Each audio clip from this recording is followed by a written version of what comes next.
Next topic is CSS3. So we are going to actually work on CSS3 in two parts because CSS3 itself is reasonably good sized topic.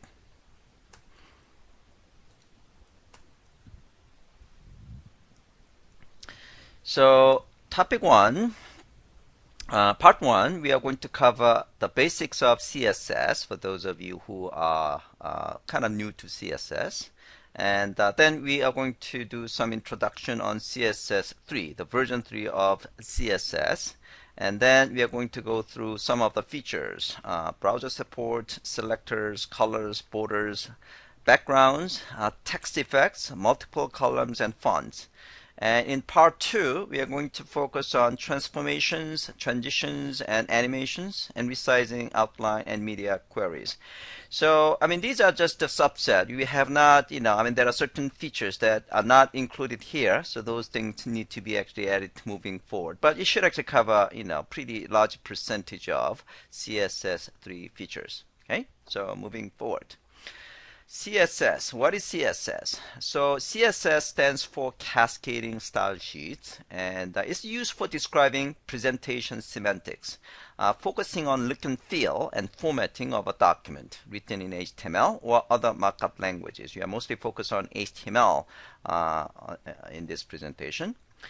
The whole idea of introducing CSS, which was introduced as part of the, with the HTML 4.0, is to separate out the document content from the document presentation. So content is the actual data, and presentation is a layout, colors, and fonts and formats. So those are the things that that do not actually have anything to do with the content. So the idea of CSS is to separate out this presentation side of the HTML file from the content side of the HTML file. CSS styles are normally saved in an external CSS file. By having this style in a separate file, that file could be actually used for styling many HTML documents. Okay, so it enhances the reusability of your style. So that's another advantage. And if you need to change the style, all you have to do is in fact changing that particular file instead of actually changing all the HTML files. Okay. So that's the idea of separation of a style from the content. Okay, so CSS syntax. So it has a pretty simple syntax, and it uses a number of English keywords to specify the names of various style properties, and the rest of the presentation we are going to actually look into those style syntaxes. A style sheet consists of a list of rules. Okay, so this is an example. This is one CSS rule, and for div element, we want to apply 5 rules. So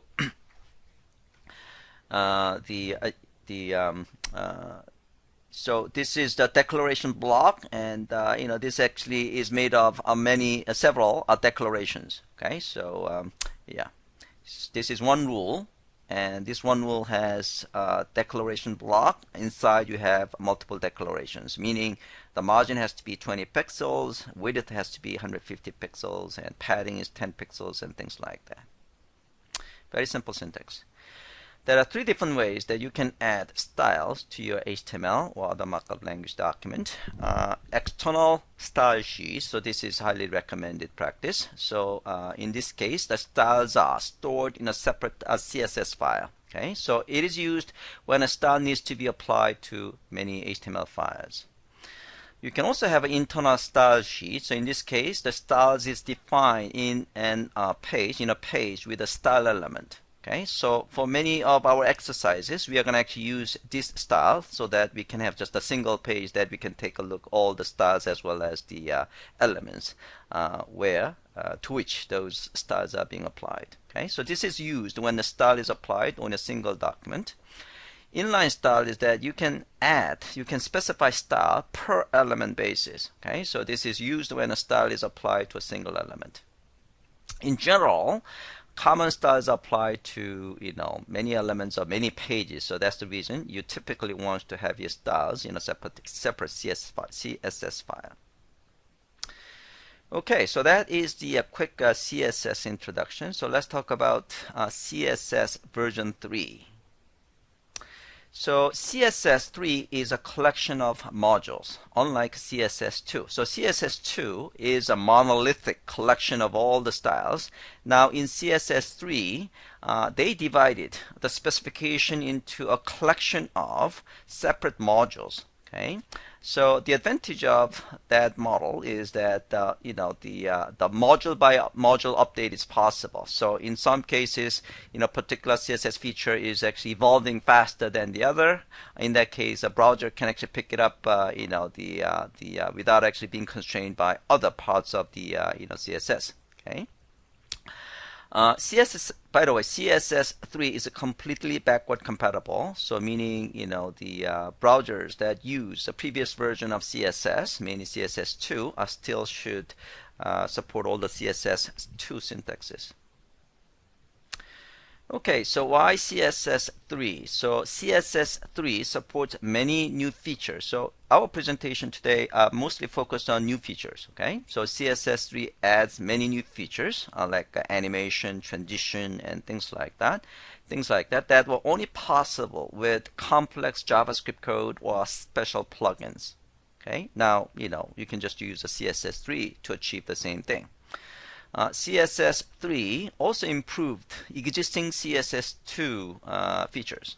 Okay, and also CSS3 will make cross-browser support easier to accomplish. And again, modularity of CSS3 is another advantage of that version.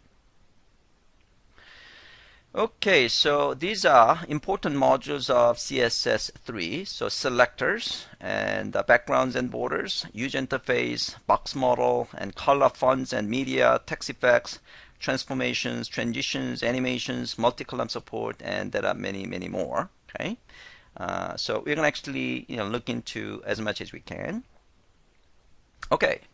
These are the new features introduced in version 3 of CSS. So it added the new selectors, it added rounded corners support, border image, and color and opacity, gradients, and box and text shadows, multiple backgrounds, masks, and reflection, text overflow, and multi-column layout or multi-column support, web fonts, and transitions and transformation and animation. And we're going to actually cover all this in our presentation and hands-on lab.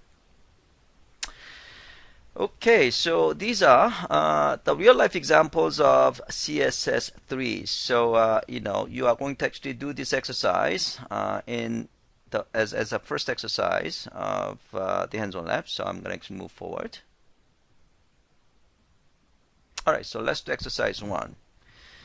Okay, so let's take a look at the exercise 1 of CSS part 1.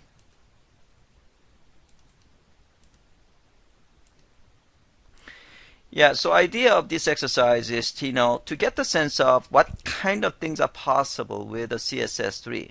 Okay, so let's try the first one. Okay, so this is basically, using some animation. Okay.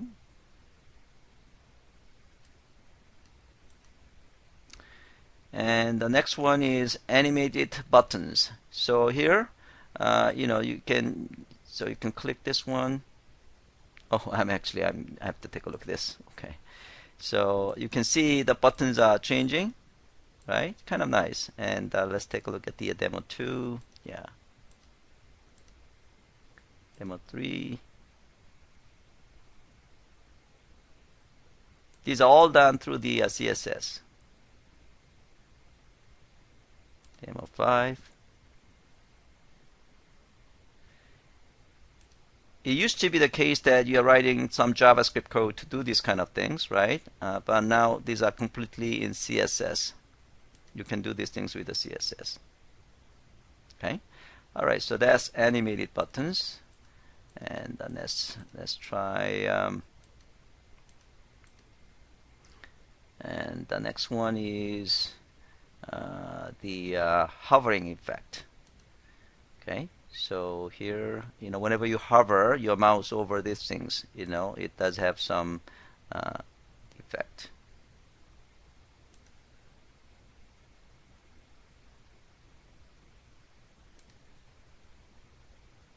Okay, so I'm gonna let you guys actually spend some time on these examples. Okay, so I'm not gonna go through all this. So try all those things, on the four. Yes, so let me actually show this one. This one is the cloud. Okay, so you can select the storm, and you can just move around.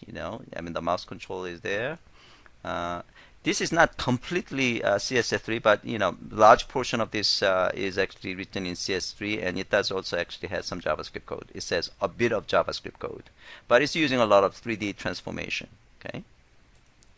All right. So I'm going to give you 10 minutes to do this exercise 1. The idea again is to get you guys to get a sense of what is possible with the CSS3. Okay.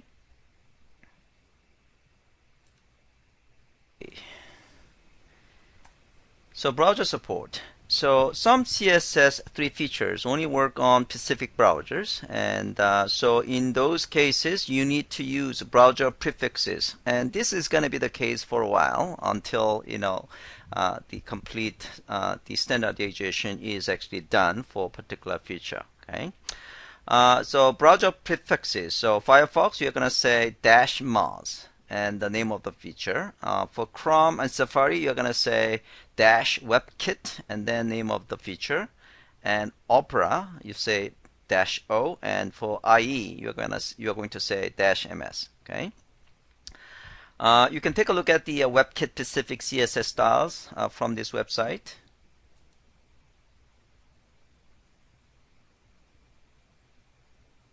Okay, and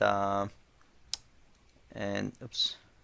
And for Mozilla specific CSS style, you go to this website. Okay.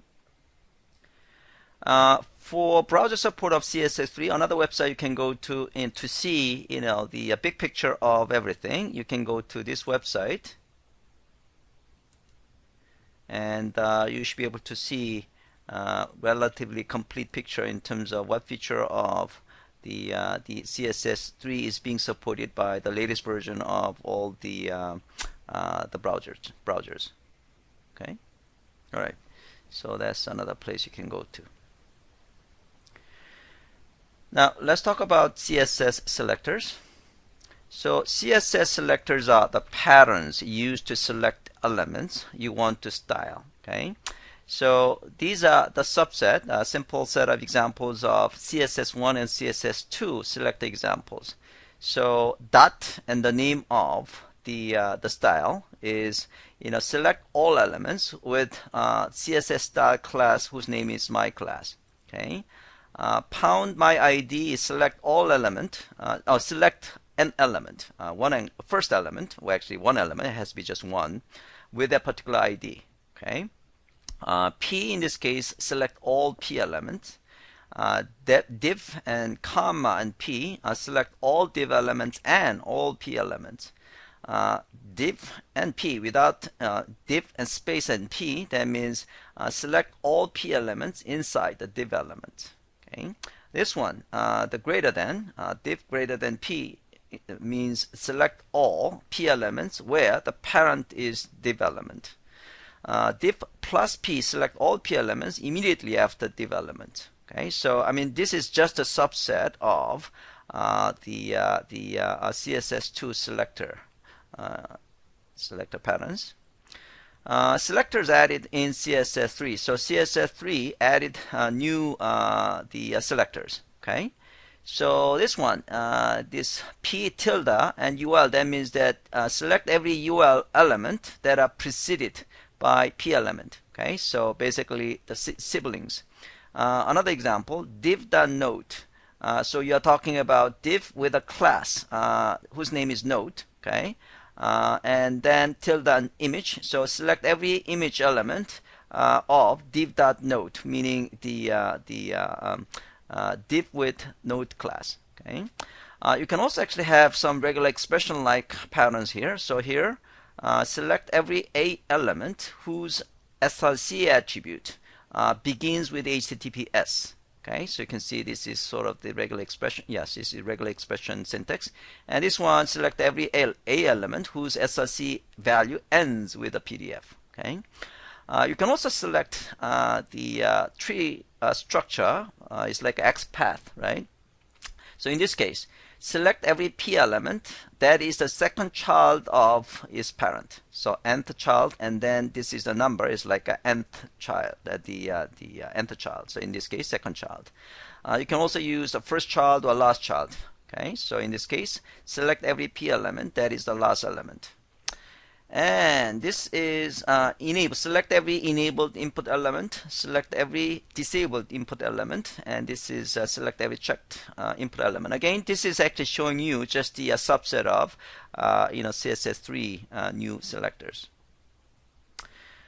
There is actually a tool called the Selector Gadget Chrome extension. So this is something that we are going to do in our hands-on lab. So basically what it does is that you can go to a particular website and you can actually select particular element, and based on the element you can actually kind of weed out the other possibilities, and then it will give you the selector notation, like in this case.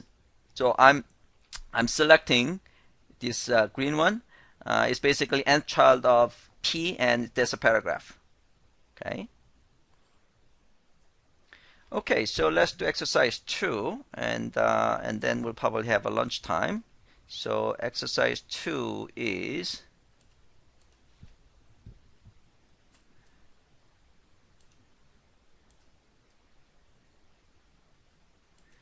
so this is the selector gadget. So just get the you have to actually install this one to a Chrome. This is a Chrome plugin. I believe this is also actually, I'm not sure this is also allowed in Firefox. So so let's use the Chrome. So using your Chrome, you are going to go this website. So here you go here. Oops. Maybe this is actually because I have already added this. I'm not sure why. Yeah, okay. So anyway, try to go to this website using your Chrome, and then you can just install it. Okay. And once it's installed, then it will actually add. In my case, this is the this is icon here. Okay. So select the gadget icon. Okay. So what you can do at this point is that you can actually go to any website of your choice. So I'm gonna go to JPassion.com. JPassion.com.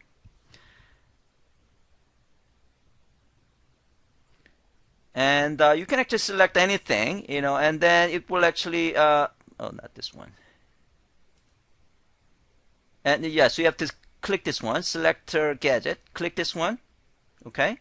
Now, you can actually select any element of your choice, okay? And once you choose it, once it actually select it, it will actually, basically when I select it, it's actually basically li element, right? Okay, so it's actually selecting everything. Now I want to weed out. So I want to weed out, meaning if if you actually select this, the red, that means I'm not just taking any li, but I'm taking this out. Okay, so now you can see it's only selecting this. Okay, so the idea of this tool is that you can get the selector pattern of an item starting from the larger scope and then smaller scope. Okay, so that is the exercise.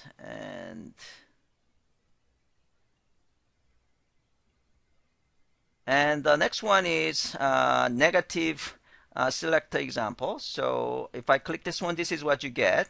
And if you take a look at the code, we have this is the style that we have defined. And let me just increase the font size. And so basically we are using the div container. So this is the ID. Okay, we have a container ID. And then div not foo. So basically what we want to do is that except the foo, everything is green. Okay, so for the green, this one, and wait a minute. So background yellow, not full. So this is a negative. So what we want to do is we want to have everything green. Yeah, so that's actually, let's start with this. We want everything green, okay? But if it is not full, that is actually this. There is only one div element that is not the full. Okay, so this one and this one contains full class, right? See, the only thing that is not full is actually this. So that we want to actually have it as yellow. Okay, so that's what you got here. Okay. All right, so I'm gonna let you guys do this exercise, and we'll have a 30 minutes break, 30 minutes lunch time. So we'll be back in 30 minutes. So hopefully you guys can do this exercise during lunchtime. So let's have 30 minutes lunch time, and we'll be back at 1:30. Okay. All right. Next is color. So CSS colors are defined using hexadecimal notation for the combination of red, green, and blue. These red, green, and blue, sometimes this is called RGB. Okay, so the lowest number is 0, and the highest number is 255, and hex value FF. So you can actually have 3 different ways of specifying this color value. So you can have a hex notation like this. Okay, so this is yellow. Or you can use RGB and then you provide a number like this. Or you can actually specify the actual the color like this. So all these 3 should result yellow, as you see on the right side of the screen. You can also actually do opacity. So you can say at the end, opacity for this element. So this element will be in yellow, and then opacity 0.5 will be applied. Okay, and this one opacity of 0.3 is applied. So you can see second one is more transparent than this one. Okay, this is 0.5 transparency, and this one is 0.3 opacity. Okay. Okay, so RGBA color. So now, in addition to just those 3 numbers, you can also specify the opacity at the end as a 4th argument. Okay, so in this case, you are displaying this one is sort of green, and then opacity is 0.5. So this is a case that you're not using opacity as a 4th argument. Here, you are using opacity as a 4th argument. So this is what you're going to see. Okay. HSLA.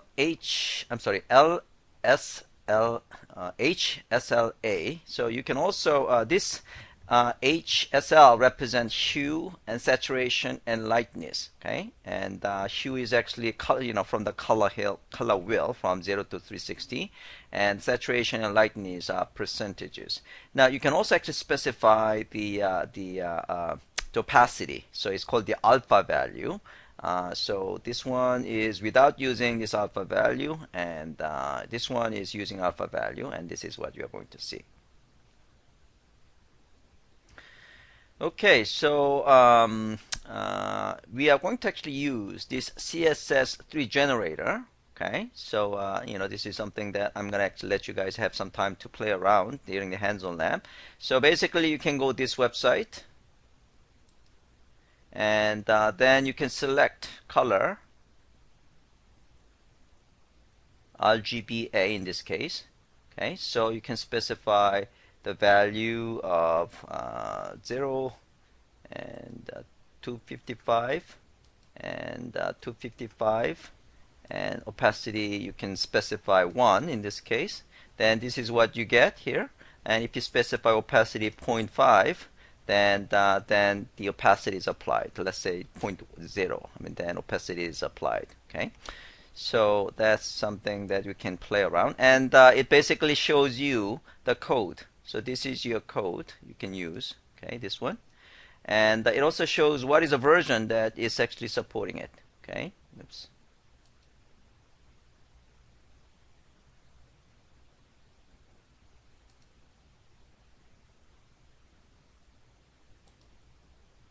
So Yeah, so you can certainly see the versions of that support this JPA.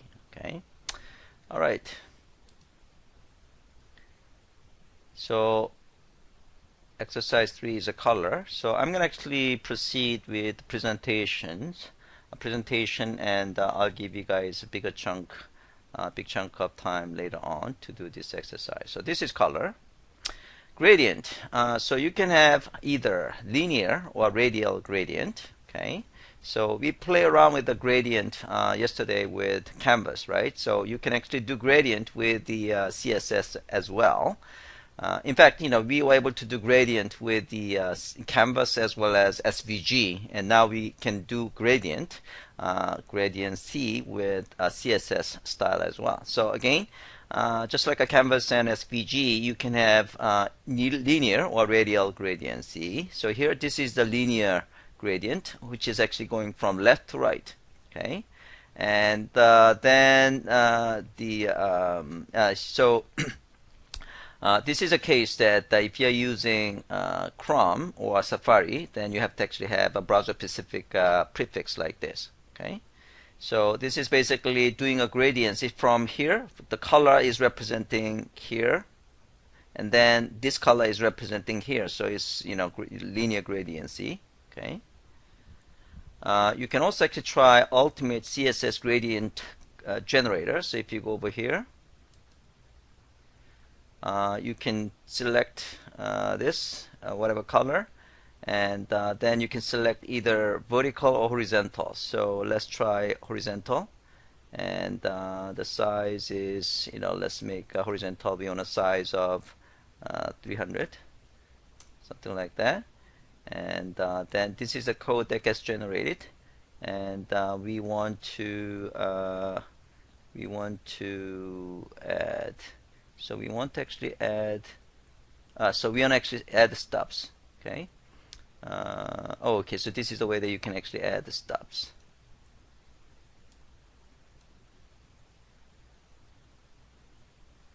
Why it doesn't work? Color allocation. Oh, this is opacity stub. Okay. And 18%, and location 31%.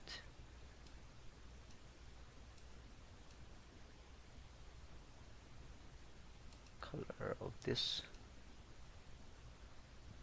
Okay. All right. So basically, you can add the stubs and you can select the colors. So this is the vertical. And this is horizontal, and if you want to have it vertical, then you got the vertical, gradiency, and this is, you can also the diagonal this direction, and this is diagonal this direction, and you can also have a radial. Okay. All right. So you can try with that. And so you can also do exercise 4 gradient. Backgrounds. So you can actually have a background size and background repeat. So background size defines a size at which the browser should display specific, specified background image. And background repeat is, whether background image should be repeated or not. Okay. By default, background image is repeated both vertically and horizontally. So in this example, we have, by the way, if you're using background, that is a shorthand of size and URL and everything. So here, this is the URL, okay, Duke image, and background size is 80 pixels to 60 pixels. So this is basically, this picture is reduced into the size of 80 to 60 pixels. And in terms of repeat, we are repeating only X, okay, the horizontally, okay. So that's what you are going to actually see, and the padding is 40 pixels between these two images. Okay, so this is what you get. You can have a multiple background images. So here I have Duke JPG. No repeat, so you don't want any repeat, and the location is top right, so this is actually referencing this one. And then we have another drinking beer Duke, which is this one. And we actually starting from a top left, and then we want to repeat Y. So it's actually being repeated vertically. Okay. All right, so that's background. Now let's talk about the borders. So you could have a border color, border image, and border radius, and box shadow. Okay. The border color is basically, the having some color, okay, on the borders. Nothing really fancy about that. Now border image, yeah, this is something I need to actually explain a bit. Border image allows you to, to use an image by defining what parts of the image should be used for the edges. So in fact, by specifying the border image, and then you're going to specify multiple values, but mostly you're going to actually mostly use source and width. So the width will have 1 to 4 values. Okay, so you know what? Yeah, so 1 to 4 values, and oops, sorry about that. Yeah, I'm going to just kind of read this one through, and then I'm going to actually demonstrate it. So the four values of border image width, this value, specify the offsets which are used to divide the border image into 9 different parts. Okay, so what I mean by that is I'm going to use a tool. So I'm going to actually go to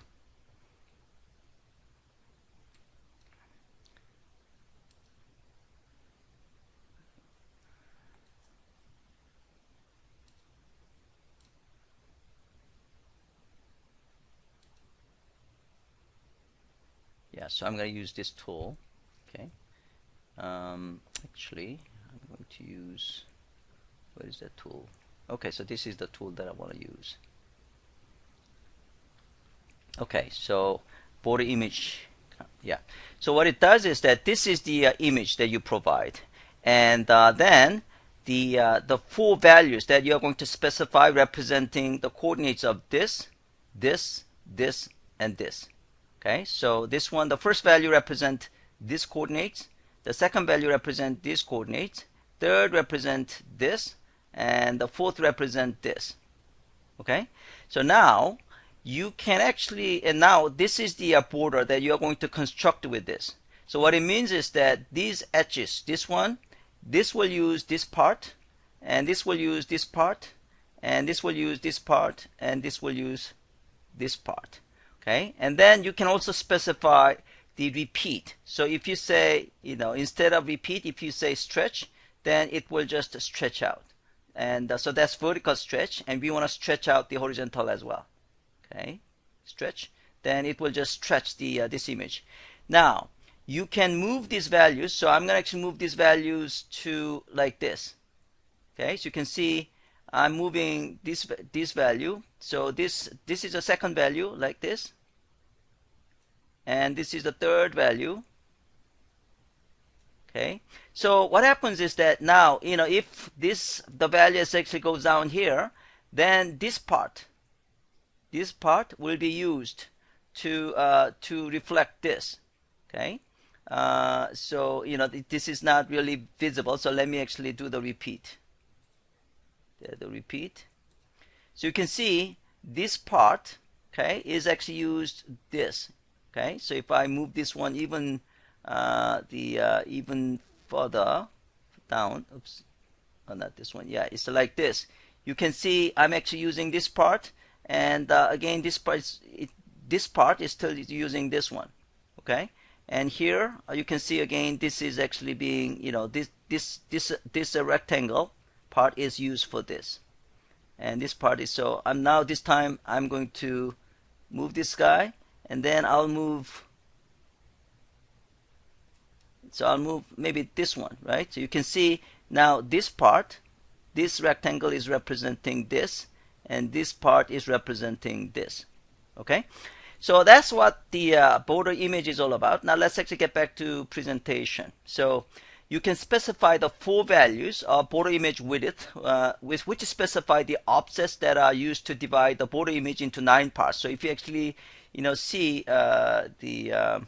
this one, we're actually dividing, so these 4 values is representing 9 different parts. Okay, so that's what it meant. Okay, and so the values representing top, right, bottom, and left side of the area. So basically what it represents is top, right, bottom, right, and left. Okay, so those are the 4 values, in the clockwise direction. So, okay, so top offset, right offset, bottom offset, and left offset. Okay, so that's basically what you're talking about. Now, sometimes you see only like a 1 value or 2 values instead of the all 4 values. So if the 4th value is omitted, then it's the same as the 2nd. If the 3rd one is omitted, it is the same as the 1st. If the 2nd one is also omitted, then it is same as the 1st. And negative values are not allowed for any border image value. So sometimes, you see just 1 value instead of 4 values, but it actually follows this rule. Okay? All right, so that is a border image. So, in this case, basically, yeah, we're seeing only 2 values, right? Okay, so that means it's like a 30, 30, 30, 30. Okay? So the, if you take a look at this rule, if the 4th value is omitted, that is the same as the 2nd value.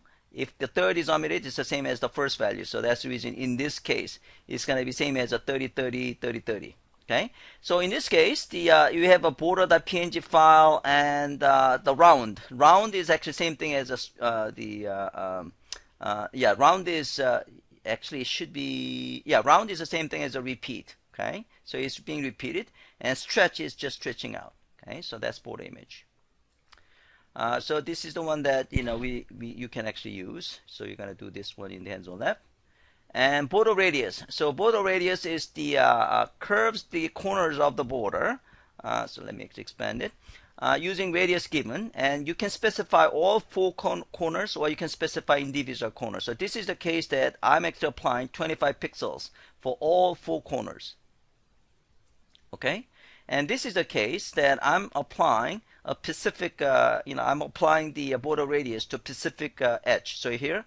Top right, so I'm applying here top right for 25 pixels, and for bottom left I'm applying just 10 pixels.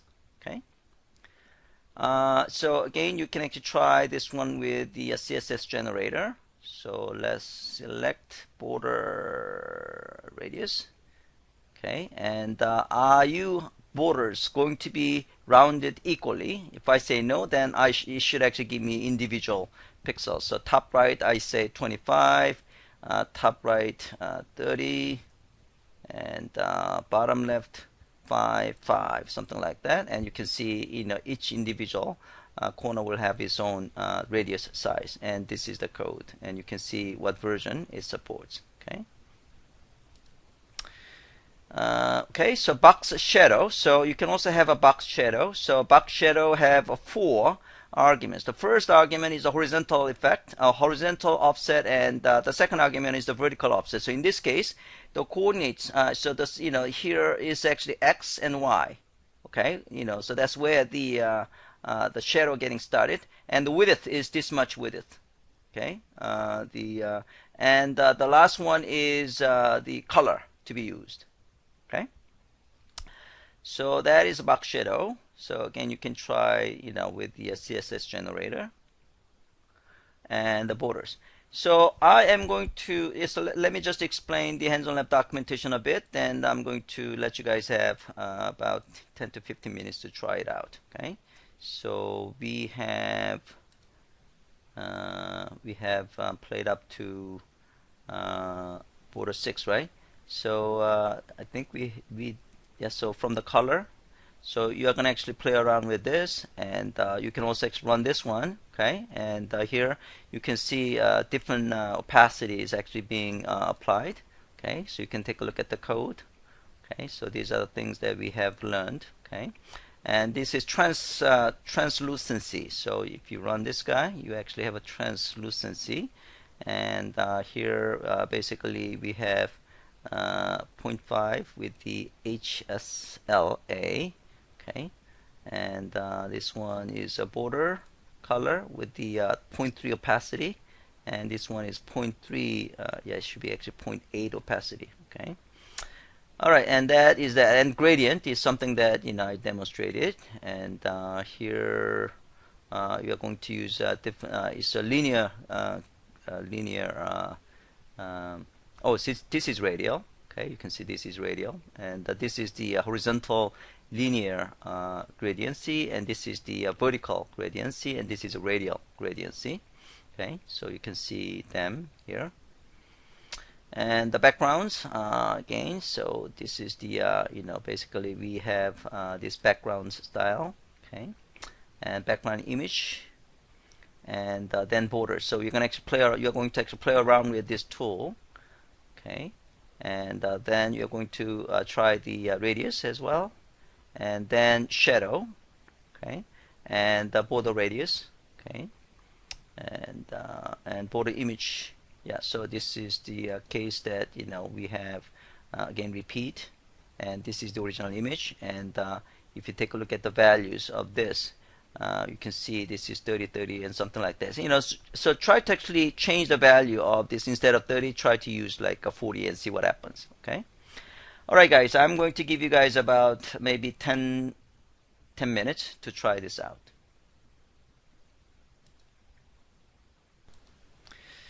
Next topic is text effects.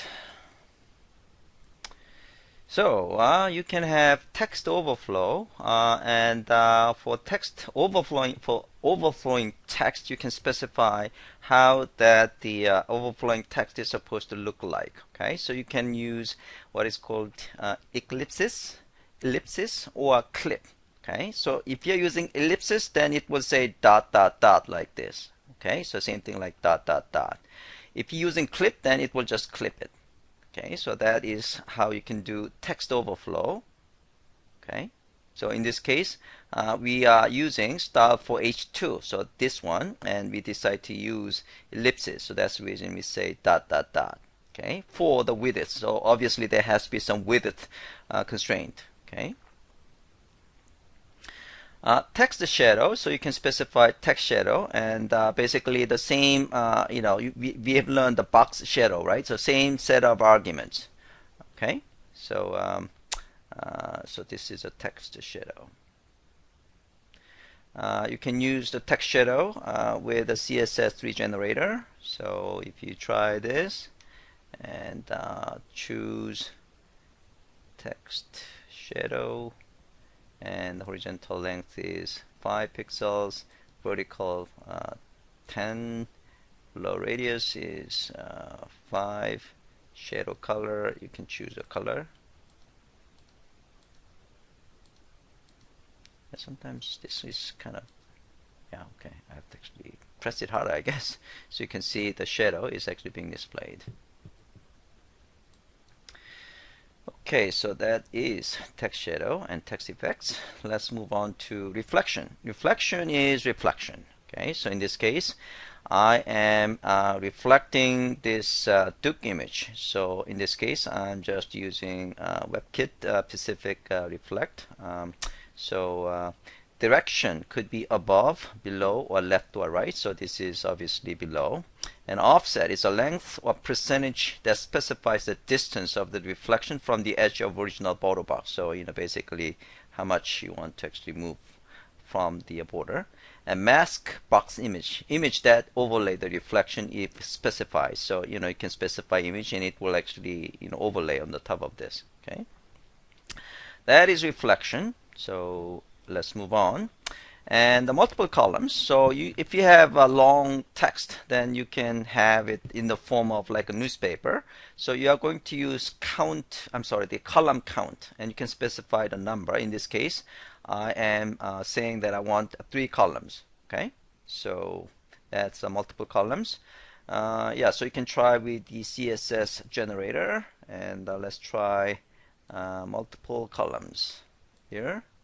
And I can say 2 columns or 4 columns, and column gap is, I'll make it 5, something like that. Okay, all right, so that is multiple columns. Okay, so that's exercise 9, and I'm gonna actually finish up the presentation to fonts. So this is our last presentation topic on this part 1, and then I'll give you guys some time to play around. Fonts. So before CSS3, web designers had to use fonts that were already installed on the user's computer. Okay, so that was the only option. With CSS3, designers can use whatever font he or she likes by downloading those custom fonts. Okay, so if you find the fonts that you like, and all you have to do is just get that file, and then have it along with your pages. Okay. So there are two popular free font sites. One is the Google, and the other one is what is called the Font Squirrel. Okay, so I'm going to show you the picture in a few seconds. So the way that you are going to define your own CSS fonts is you're going to use font face.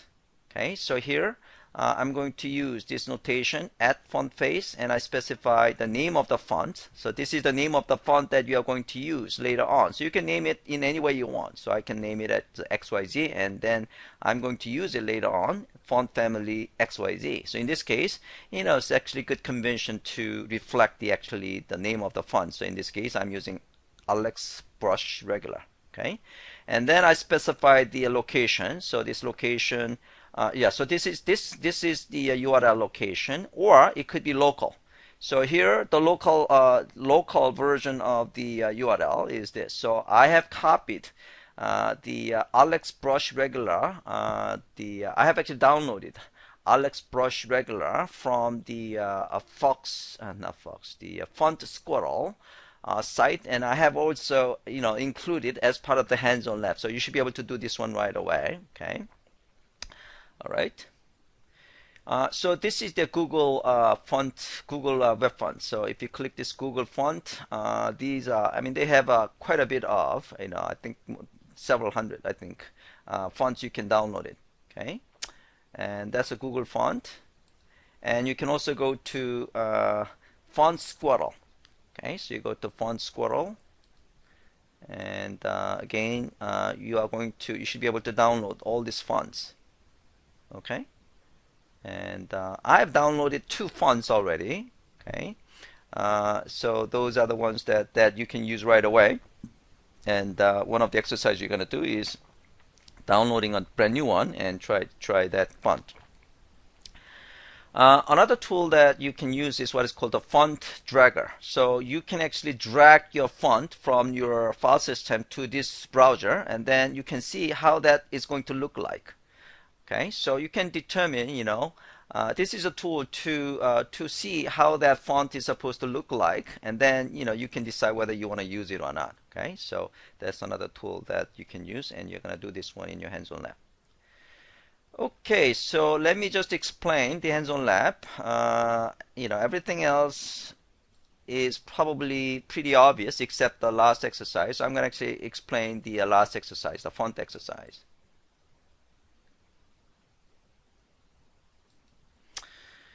Okay, so basically I have downloaded these 2 fonts already. So if you take a look at the fonts directory, I have downloaded these 2 fonts, Alex Brush Regular and Whistling font. Okay, it's a zip file, and you just unzip it inside these fonts.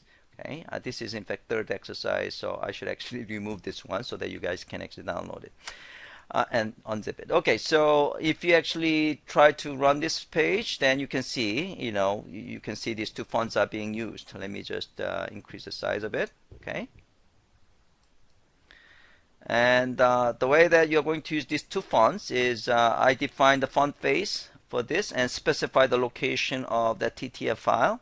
And I'm going to use the first div. So the first div is this, okay, whose ID is first, and this is going to be displayed using this font. Okay, so this name has to match the name that you give.